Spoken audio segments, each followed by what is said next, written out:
আসসালামু আলাইকুম সুপ্রিয় শিক্ষার্থী বন্ধুরা, আশা করি তোমরা সবাই ভালো আছো।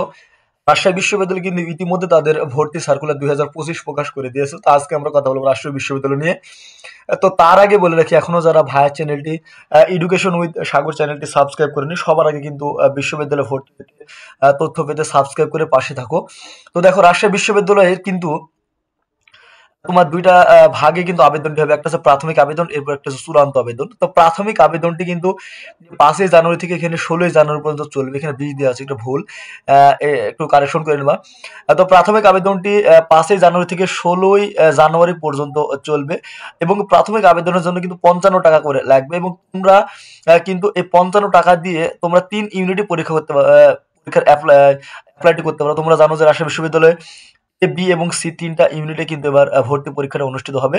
তো তোমরা যারা মানবিক, ব্যবসা শিক্ষা এবং বিজ্ঞান বিভাগের শিক্ষার্থী রয়েছে তারা কিন্তু এই 55 টাকা দিয়ে 3 ইউনিটে আবেদন করতে পারবে এবং আবেদন করেই ফেলবা, কারণ তোমরা তো জানো না তোমাদের কোন ইউনিটে সিলেকশন হবে।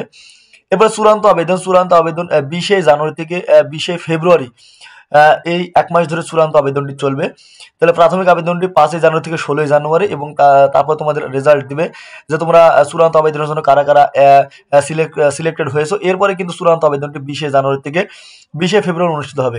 রাজশাহী বিশ্ববিদ্যালয়ে তোমাদের আবেদন যোগ্যতা, তোমরা কি কি তোমার রিকোয়ারমেন্ট থাকলে তুমি তুমি আবেদন করতে পারো। দেখো, তোমার এইচএসসি কোনো দেয়া নাই, এসএসসির কোনো শর্ত দেয়া নাই।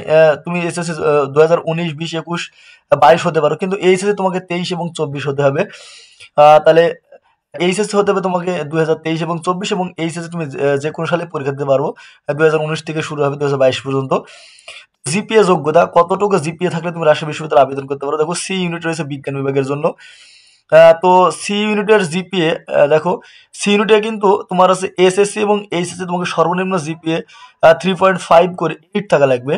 3.5 করে 8 থাকলে কিন্তু রাজশাহী বিশ্ববিদ্যালয়ে তুমি আবেদন করতে পারবা এবং এই ইউনিট কিন্তু মানবিকের ইউনিট এবং সর্বনিম্ন এসএসসি এবং এইচএসসি জিপিএ সর্বনিম্ন 3 করে তোমার 7 থাকলে তুমি পরীক্ষা দিতে পারবা এবং বি ইউনিট রয়েছে বাণিজ্যের ইউনিট এবং বাণিজ্যের ইউনিটে বা ব্যবসা শিক্ষা, সেখানে তুমি 3 করে তোমার 7 থাকলে কিন্তু তুমি পরীক্ষা দিতে পারবে।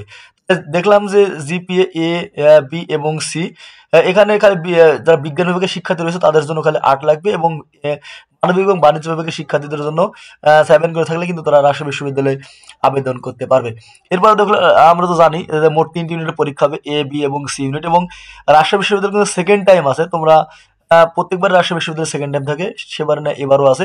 এবং সিলেকশন পদ্ধতি, গতবার আমরা দেখছিলাম যে রাজশাহী বিশ্ববিদ্যালয়ে অনেকজন কিন্তু পরীক্ষা দিতে পারেনি, সেবার কিন্তু 72,000 করে শিক্ষার্থী পরীক্ষা দিয়েছিল প্রতি ইউনিটে, কিন্তু এবার কিন্তু সেটা তারা চেঞ্জ করেছে। এবার কিন্তু 1,08,500 জন করে প্রত্যেক ইউনিটে পরীক্ষা দিতে পারবে, অথবা হিউজ পরিমাণ একটা শিক্ষার্থীরা আবেদন করতে পারবে রাজশাহী বিশ্ববিদ্যালয়ে। অত টেনশনের কোনো কারণে তোমরা আবেদন করলেই সিলেকশন হয়ে যাবা।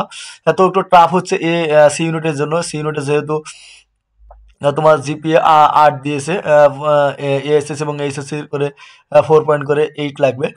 তো আবেদন ফি দেখো, এ ইউনিট হচ্ছে মানবিকের ইউনিট রাজশাহী বিশ্ববিদ্যালয়, এই ইউনিটের জন্য তোমার আবেদন ফি হচ্ছে 1100 টাকা। সি ইউনিটের জন্য আবেদন ফি 1320 টাকা, এটা বিজ্ঞান বিভাগের জন্য, এবং বি ইউনিট হচ্ছে বাণিজ্যের জন্য 1320 টাকা করে লাগবে আবেদন করতে। এবং এক্সাম ডেট একটু তোমরা সবাই মনে রাখবা। তো এক্সামের ডেট হচ্ছে এ ইউনিট বা মানবিকের 19 এপ্রিল মানবিকটা অনুষ্ঠিত হবে এবং বি ইউনিটের পরীক্ষাটি বা বাণিজ্যের পরীক্ষাটা অনুষ্ঠিত হবে 12 এপ্রিল এবং সর্বশেষ কিন্তু সি ইউনিটের পরীক্ষাটি অনুষ্ঠিত হবে 16 এপ্রিল। তাহলে এ ইউনিটের পরীক্ষা সবার শেষে অনুষ্ঠিত হবে 19 এপ্রিল, বি ইউনিটে তারপরে অনুষ্ঠিত হবে সবার প্রথমে 12 এপ্রিল এবং সি ইউনিটে পরীক্ষাটি অনুষ্ঠিত হবে 16 এপ্রিল। তো এই ডেট একটু মনে রাখবা। তো ধন্যবাদ সবাইকে। তো এখনো যারা ভাই চ্যানেলটি এডুকেশন ছাগল চ্যানেলটি সাবস্ক্রাইব করেনি, সাবস্ক্রাইব করে পাশে থাকবা। ধন্যবাদ। আসসালামু আলাইকুম।